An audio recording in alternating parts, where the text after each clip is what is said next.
Queridos hermanos, sean bienvenidos a esta nuestra campaña Personajes del Antiguo Testamento. Estamos ya en esta cuarta semana y hemos hablado ya en otros temas del patriarca Abraham, nuestro padre en la fe. Hemos hablado de Agar, aquella mujer también que fue sierva, fue esclava y con la cual Dios también ayudó a ella en su dificultad, en su crisis, en su problema. Y la semana pasada hablamos ya del patriarca Jacob, aquel personaje también importante que luchó con Dios y también pues Dios derramó en él mucha bendición, mucha protección. Y ahora en esta cuarta semana vamos a hablar del patriarca Moisés. Ya es muy conocido, muchos han visto películas, documentales, han ido a hablar mucho de él en la Antigua Alianza. Y bueno, quiero también un poco más pues desentrañar este personaje tan importante que pues es parte de la historia de nuestra salvación. Está en el libro del Éxodo, es uno de los libros del Antiguo Testamento, después del Génesis. Tenemos este libro del Éxodo, que significa narra la historia de Moisés. También el libro del Deuteronomio, aquellos que son más estudiosos de la Sagrada Escritura, en la Antigua Alianza, Antiguo Testamento, vemos ese libro del Deuteronomio que nos habla de Moisés. El libro de los Números también, bueno, tantos libros que hay por ahí que nos narran este personaje, pero más me quiero enfocar en el libro del Éxodo, que pues cuenta la historia de Moisés. Moisés, el Dios liberador de los oprimidos. Sabemos ya por la Escritura cómo el pueblo elegido estuvo esclavizado en Egipto mucho tiempo y clamaron a Dios, gritaron a Dios en su necesidad, en su esclavitud, y como Dios envió a Moisés a cuidar, a liberar, a guiar, a sacar este pueblo de la esclavitud de Egipto. Para Israel es Moisés el profeta sin igual por el que Dios liberó a su pueblo. Selló con él alianza, le reveló su ley. Es el único al que juntamente con Jesús da el Nuevo Testamento el título de mediador. Entonces sabemos, claro, es un personaje principal, uno de los más grandes, de los más importantes, claro, con Abraham, nuestro padre en la fe, pero también Moisés, sabemos, es mediador. Guió a su pueblo de la esclavitud, sacarlo a la tierra prometida. No pudo entrar, sabemos, el que entró fue Josué, pero él fue, claro, parte importante, pieza clave en la liberación del pueblo elegido hacia la tierra prometida. Pero al paso por la mediación de Moisés, su siervo fiel, Dios entrega la ley al pueblo de Israel, es decir, los 10 mandamientos. Pero a todos los hombres los salva por la mediación de Cristo Jesús, su Hijo. La ley nos fue dada por Moisés, claro, sabemos ya, dice el evangelista San Juan, pero la gracia y la verdad nos han venido por Jesucristo, el Hijo de Dios. Este paralelismo de Moisés y de Jesús pone en evidencia la diferencia de los dos testamentos. Vemos por un lado, en el monte Sinaí, Moisés entrega los 10 mandamientos. Sabemos la Antigua Alianza, el primer pacto, Antiguo Testamento, los 10 mandamientos, Moisés, y el Nuevo Testamento, Jesús en el Calvario, muriendo en la cruz por nosotros, entregando su cuerpo y derramando su sangre, dándonos la Eucaristía como alimento, es el Nuevo Testamento, la nueva alianza. Entonces vemos por un lado Moisés, allá en el monte Sinaí, entrega las tablas de la ley, los 10 mandamientos, Antiguo Testamento, primera alianza, y por otro lado Jesús en el Calvario, Nuevo Testamento. Así se divide, por decirse, la Biblia, tanto la Antigua Alianza en Moisés con los 10 mandamientos, que va a guiar, ordenar a su pueblo, enseñar a su pueblo cómo conocer a Dios, cómo adorar a Dios, cómo amar a Dios.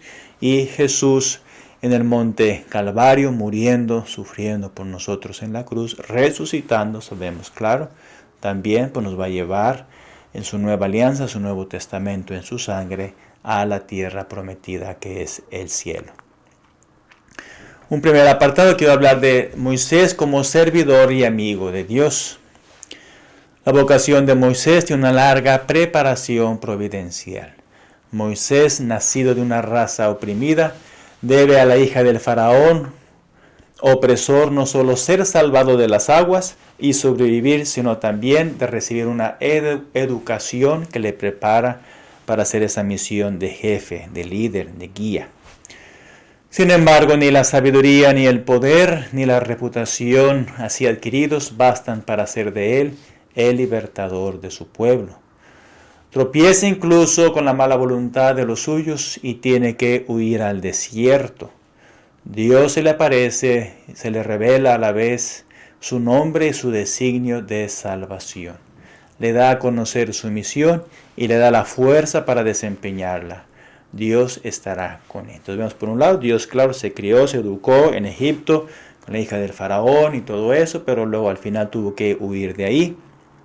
Y es ahí donde Dios se le revela en esa zarza ardiente y ahí pues le manifiesta su misión de ser el liberador de su pueblo. En vano se excusará el elegido, ¿quién soy yo para ir? Porque sabemos que tuvo miedo, tuvo temor, pues ir hacia el faraón y estar ahí y decirle que libere a su pueblo y pues que ¿y tú quién eres o qué estás haciendo?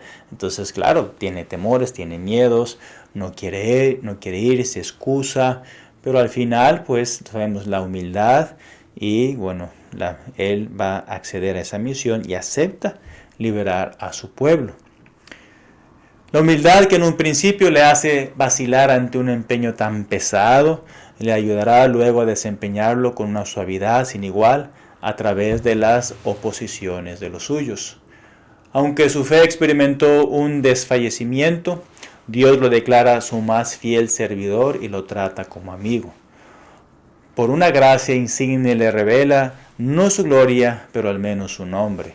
Hablándole así desde el interior de la nube, lo acredita como jefe de su pueblo. Entonces Moisés, claro, fue preparándose, tuvo dudas, tuvo preguntas, tuvo temores, pero al final pues Dios le revela su amor, su misericordia y lo prepara para esa misión de ir a Egipto a liberar, de hablar con el faraón, de decirle, el Dios de nuestros padres, de Abraham, de Isaac, de Jacob, quiere liberar a su pueblo, sacarlo de esa esclavitud en la cual está oprimido, sometido por tanto tiempo y guiarlo a la tierra prometida. Entonces es un Dios que realmente está interesado en esa salvación, esa liberación de su pueblo y elige en Moisés a su servidor, a su siervo. Y claro, pues sabemos cómo el Señor, cómo lo fue guiando, lo fue preparando, lo fue amasando hasta ser ese jefe, ese grande libertador. En un segundo apartado vamos a ver en Moisés el libertador y mediador de la alianza.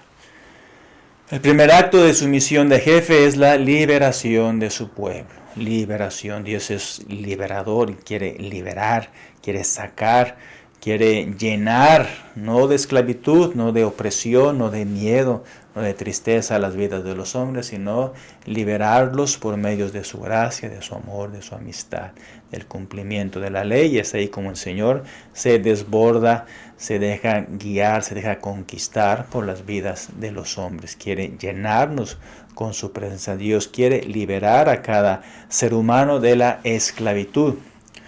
Moisés debe poner fin a la opresión que impide a Israel tributar culto al Dios que el faraón se niega a reconocer. Para esto debe Dios mostrar su mano poderosa, hiriendo a los egipcios con golpes reiterados. Entonces vemos ahí por medio claro de las plagas que después Dios va a enviar, pues va a aflojar e ir preparando al faraón para que al final acceda con esa petición de sacar a su pueblo de Egipto. Moisés es el artífice de estas calamidades que manifiestan el juicio divino. En el momento de la última plaga, todavía bajo las órdenes de Moisés, lleno de la sabiduría de Dios, celebra Israel la Pascua.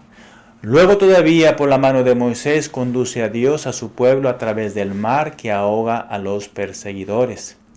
El primer objetivo del Éxodo se ha logrado. En el Sinaí ofrece Dios el sacrificio que convierte a Israel en el pueblo de Dios, sellando su alianza con él. Entonces, claro, por medio de las plagas, pues al final el faraón va a acceder. Con la muerte de los primogénitos en Egipto, pues van a decir, ya, váyanse, ya, no aguanto más, es demasiado. El mismo hijo del faraón muere por el ángel exterminador, y así el pueblo elegido celebra esa Pascua, sella con sangre las puertas de la casa de los israelitas, y así pasa el ángel exterminador, viendo la sangre y no entrando, claro, para exterminar a los niños o a los primogénitos en Israel, pero sí en los egipcios. Entonces Dios elige, Dios salva, claro, por medio del sufrimiento, por medio de ese morir, esos niños en Egipto, pues Dios diferencia entre el que es elegido, en que los que son suyos y los que no son. Y como dice la palabra, me vengaré de todos los ídolos en Egipto, porque claro, Egipto celebraba pues un culto de idolatría contra el Señor nuestro Dios. Y por eso el pueblo elegido tiene que celebrar esa Pascua con ese cordero, con ese cabrito, prefigurando, claro, el sacrificio de Jesús en la cruz, en la última cena, con su sangre derramada, con su cuerpo entregado. Dios proveerá el cordero para el holocausto, y sabemos que en Cristo Jesús, el Hijo de Dios, nosotros recibimos la salvación, la santificación. Fue una preparación, esa fue la primera Pascua, la salida de Israel hacia la tierra prometida, y ahora nosotros también, hijos de Dios, templos del Espíritu Santo, celebramos en la última cena la Santa Misa, la Santa Eucaristía, la acción de gracias, pues el alimento que nos va a salvar, nos va a sanar, nos va a transformar, y así vamos en camino en ese éxodo hacia el cielo, que es el lugar pues del descanso, de la paz, de la salvación de todos nosotros. Al pueblo de la alianza se agregan todos los que han sido bautizados en Moisés, es decir, los que por haberle seguido atravesaron el mar, guiados por la nube, y experimentaron la salvación. Moisés, su jefe y su redentor, prefigura así a Cristo, mediador de una alianza nueva y mejor, redentor que libera el pecado a los que son bautizados en su nombre. Entonces Jesús, sabemos, nuevo Moisés, pues va a guiar, va a liberar a cada uno de sus hijos, sus bautizados, y adentrarlos en esa tierra que es el cielo, que es su gracia, que es su amor, que es su amistad. En un tercer apartado vemos en Moisés el profeta y el legislador. Moisés, jefe del pueblo de la alianza, le habla en nombre de Dios, le revela la ley divina, le enseña cómo debe conformar con ella su conducta, lo exhorta a la fidelidad para con el Dios único y trascendente, que esté siempre con él y que por amor lo ha escogido y salvado gratuitamente. Le revela los 10 mandamientos como camino de fidelidad y amor a Dios, que los ha liberado de Egipto. Entonces vemos en esa ley que se ofrece, los 10 mandamientos, pues el pueblo elegido tiene que someterse, tiene que obedecer, si quiere, claro, cumplir esa ley y llegar sobre todo a la tierra prometida. Sabemos pues, la dureza, las infidelidades, los miedos, los temores, muchos de ellos rechazaron a Dios y claro, murieron tendidos en el desierto. Otros de ellos fueron fieles, se entregaron, fueron obedientes y claro, pues muchos de ellos agradaron al Señor con su conducta. Otros no, porque pues, les costaba, no querían, tenían temor, tenían miedo, eran muy difíciles de cumplir y claro, al final desagradaron a Dios y tuvieron que morir en el desierto. Moisés es así el primero de estos profetas que tienen por misión mantener la alianza y educar a un pueblo rebelde. Es así, a veces el corazón del hombre es rebelde y no quiere someterse, y no quiere obedecer y le cuesta y se queja y se va tras los ídolos y le pide comida y le pide bebida y quieren eso tumbar a Moisés y poner otro líder. Total, siempre, toda la historia de la humanidad, la rebeldía, la desobediencia, el no querer servir. Y por eso, claro, a veces nos estrellamos también nosotros a lo largo de la vida cuando rechazamos a Dios, pues nos va no muy bien a lo largo de la vida. Por eso tenemos que aprender a no ser rebeldes, sino ser humildes, ser obedientes, ser misericordiosos, aprender a perdonar, aprender a amar como Jesús. Y así, claro, el amor, la misericordia de Dios se va a derramar en cada uno de nosotros. Pero pobre Moisés, pues no le fue fácil con esa rebeldía, con ese pueblo que se quejaba y claro, pues querían tumbarlo y querían matarlo y querían apedrearlo y todo eso. El ejercicio de esta misión de Moisés hace también de él el primero de los servidores de Dios que son perseguidos.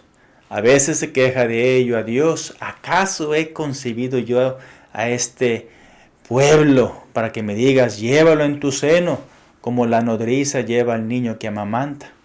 La carga es demasiado para mí. Un día abrumado por la infidelidad de su pueblo, se queja ante Dios por la infidelidad del pueblo elegido. Entonces vemos a veces pues también las vidas de tantos hombres, tantas mujeres, tantos matrimonios, pues se quejan. Ay, ¿para qué esta vida? Ay, ¿para qué este hombre que me has dado? Ay, ¿para qué estos hijos tan rebeldes, tan desobedientes? Ay, la queja y la queja y la queja. Y siempre nos quejamos. Por uno o por otra cosa nos vivimos quejando con Dios. Así está el pobre Moisés. ¿Acaso yo he concebido a este pueblo? ¿Verdad? Y así es. Pero bueno, pues Dios nos da la fuerza y la gracia para perseverar y no quejarnos. A veces es así, siempre uno se queja de todo y no debe ser así. Tenemos que aceptar la voluntad de Dios, tenemos que, claro, pedir la ayuda, pedir en la oración, pedir en los sacramentos, pues la fuerza y la gracia para perseverar, pero no quejarnos de todo, porque a veces cansamos a Dios con nuestras quejas, con nuestros lamentos y con todo eso, y pues no está bien quejarnos siempre, sino confiar, rezar, agradar y claro, pedir a Dios la fuerza para perseverar en el camino. En un cuarto apartado vemos a Moisés como el intercesor. Él intercede por su pueblo. A veces la ira de Dios quiere exterminar a este pueblo rebelde, pueblo duro de cabeza, pero Moisés intercede. Quieto, cálmate, sereno. No lo destruyas, no descargues tu enojo en él. Ten paciencia. Y a veces nuestro Señor Jesucristo es lo mismo. A veces nosotros cansamos a Dios por nuestros pecados, por nuestras rebeldías. Y Jesús también intercede y pues le dice al Padre, cálmate, espérate. Vamos a dejar un tiempo más que se convierta, que sea humilde, que se arrepienta. Y a veces es así también la figura de Moisés. Tiene que interceder para que el pueblo no sea exterminado. Moisés es especialmente admirable en su papel de intercesor por su oración. Asegura a Israel la victoria de sus enemigos y le obtiene el perdón de sus pecados. Lo salva así de la muerte interponiéndose ante la ira divina. Perdona su pecado, si no, bórrame de tu libro. Con esta ardiente caridad esboza los rasgos del siervo doliente que intercederá por los pecadores cargando con sus faltas. Prefigura también al profeta semejante a él cuya venida anuncia. Esteban recordará esta predicción y Pedro lo proclamará realizado en Jesús. De este profeta por excelencia da Moisés testimonio en la Escritura, por eso se halla a su lado en la transfiguración. ¿Se acuerdan? Cuando Jesús es transfigurado en el monte Tabor, ahí aparecen en oración Moisés y Elías. Entonces vemos ahí Moisés por las tablas de la ley, por esa fidelidad, por ese amor, por esa entrega que tuvo en esa misión que Dios le confió, de sacar a su pueblo de Egipto y llevarlo a la tierra prometida, pues también ahí tiene esa gracia de estar en ese momento con Jesús en la transfiguración. Pero ahora Cristo, nuevo Moisés, rebasa la ley dándole cumplimiento. No he venido a abolir la ley, a quitarla, sino a llevarla a su plenitud, llevarla a su plena realización, llevarla a su cumplimiento. Jesús, el Hijo de Dios, el nuevo Moisés. Él, habiendo cumplido todo lo que estaba escrito de él en la ley de Moisés, fue resucitado por su Padre a fin de dar el Espíritu Santo a los hombres. Entonces vemos ahí qué hermoso, Jesús, el nuevo Moisés, que perdona nuestros pecados, perdona nuestras rebeldías, nuestras durezas, nuestras infidelidades y claro nos va a llevar a esa tierra prometida que es el cielo, que es el descanso, que es la recompensa en todas nuestras luchas, en todas nuestras dificultades a lo largo de la vida. Ya en un quinto apartado también Moisés tuvo la gracia, se podría decir, de ver, de estar, como se dice, esa cara a cara con Dios. O sea, tal vez no ver su rostro, lo que es la esencia de Dios, porque no podemos ver lo que Dios es. Ningún mortal, ningún ser humano puede ver lo que Dios es, pero sí, pues le da probaditas, le da consuelo, le da experiencias y que realmente, pues, por ser su amigo, pues Dios le da esos premios. El rostro de Dios es mortalmente temible para el hombre a causa de su pecado. Claro, por ser pecadores, por ser débiles, no podemos ver Dios lo que es, ¿verdad? Su esencia, su amor, su gracia, su magnificencia, todo su plenitud. No podemos porque somos pecadores, somos criaturas. Dios está en otro nivel, es creador, es padre, pero claro, quiere derramar su gracia, su amor en nuestros corazones, en nuestras vidas. Por eso, a ser pecadores, a ser criaturas, no podemos mirar ya la esencia de Dios, el rostro de Dios así. Pero ya en la otra vida, si somos dignos de entrar, ahí sí, por toda la eternidad, vamos a contemplar la gloria de Dios. Pero eso es allá, si somos dignos de entrar al cielo. Aquí en esta vida, que vamos en nuestras luces y sombras, en nuestras luchas, en nuestras batallas, pues vamos todavía experimentando las pruebas. Pero sabemos que Dios da su gracia a sus hijos, a todos nosotros. También a Moisés lo admite como su amigo. Moisés y Elías están en ese contacto directo. Pero lo mismo Moisés no pudo ver a Yahvé, sino solo sus espaldas. Cuando Moisés le dijo, déjame ver tu gloria, le dijo, ahí está el pasaje, déjame ver tu gloria, quiero contemplar tu gloria, mi Dios. Le dijo, no, mi rostro no lo puedes ver, vas a ver mis espaldas. Entonces ahí como pues Dios se manifiesta y claro, no pudo ver ese rostro, pero sí al menos la espalda, como dice la palabra. Moisés desea ardientemente ver el rostro de Dios. Aprende cómo se ve a Dios, seguir a Dios a donde quiera que Él conduzca. Eso es precisamente, es ver a Dios, seguirlo con la fidelidad, con el amor, con la humildad, con la paciencia, en las pruebas de la vida. En el rostro de Cristo hizo Dios irradiar para nosotros su rostro y nos ha otorgado su favor.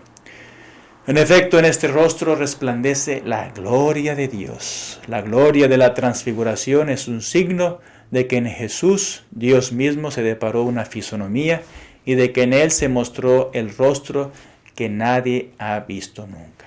Quien me ha visto a mí, ha visto al Padre. Es un rostro humano, escarnecido, velado, desfigurado, pero es la efigie de la sustancia divina. Entonces vemos ahí claro en Jesús resucitado, Jesús crucificado, en quien me ha visto a mí, ha visto al Padre, pues ese es el camino. Yo soy el camino, yo soy la verdad, yo soy la vida. Nadie va al Padre si no es por mí. Entonces claro, si queremos ver la gloria de Dios, queremos contemplar el rostro de Dios, mis hermanos, pues hay que buscar en Jesús. Hay que buscar a Jesús, pedirle a Él que nos muestre la gloria del Padre. Y claro, Él nos va a guiar, nos va a enseñar el camino. El cristiano, por haber visto la gloria de este rostro, gracias al Espíritu Santo que habita dentro de nosotros, queda iluminado, queda transformado, no como el rostro de Moisés, como una manifestación pasajera, sino como una irradiación de vida y de salvación. Todos nosotros que a cara descubierta reflejamos como en un espejo la gloria del Señor. Nos transformamos en la misma imagen, cada vez más gloriosa, como conviene a la acción del Señor que es Espíritu. Esta gloria de Dios es en el rostro de Cristo, es la que el servicio del Evangelio hace irradiar sobre todas las vidas de los hombres. Entonces vemos que por el rostro de Cristo resucitado, todos nosotros al ser bautizados, a ser hijos de Dios, caminantes en esta vida, también somos iluminados, somos transformados, somos irradiados, llenos de esta gracia, de esta amistad que nos viene con Jesús. Los cristianos así transfigurados en el Espíritu por la gloria del Señor, tienen la certeza de descubrir un día el cara a cara, al que no conocen todavía, sino como en un espejo, de conocer como son conocidos, de ver a Dios. Así será colmado el deseo que arrastraba a Israel al templo. Se erigirá el trono de Dios y el Cordero, y los servidores lo adorarán y verán su rostro. Entonces es, mis hermanos, ver ese rostro que queremos ver. Pero, como si Dios nos da probaditas solamente en nuestra vida. La gloria y el rostro de Dios, el cara a cara, será en el cielo para aquellos que sean dignos, que sean elegidos para entrar a esa tierra prometida que es el lugar del descanso, de la paz y del amor.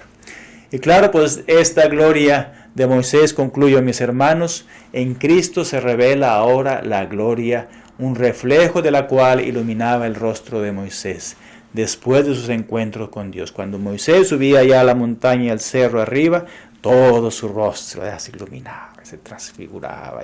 Y la gente cuando lo veía ahí a Moisés tenía que cubrirse porque era tanta la luz, tanta la presencia de ese ser que es Dios, pues que le iluminaba y le transformaba completamente. El pueblo de la antigua alianza no podía soportar el resplendor de este reflejo, aunque pasajero.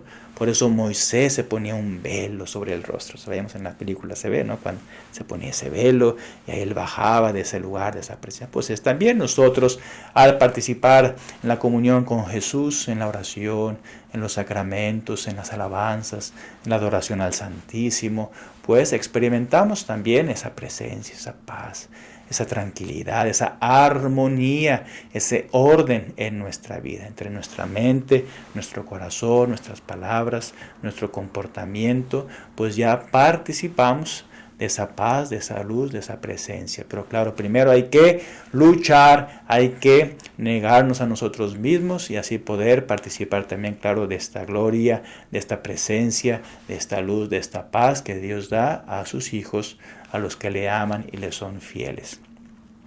Para Pablo, el velo simboliza la dureza de los judíos, que leyendo a Moisés no lo comprenden y no se convierten a Cristo, al que anunciaba. Porque los que creen verdaderamente en Moisés, creen en Cristo y su rostro.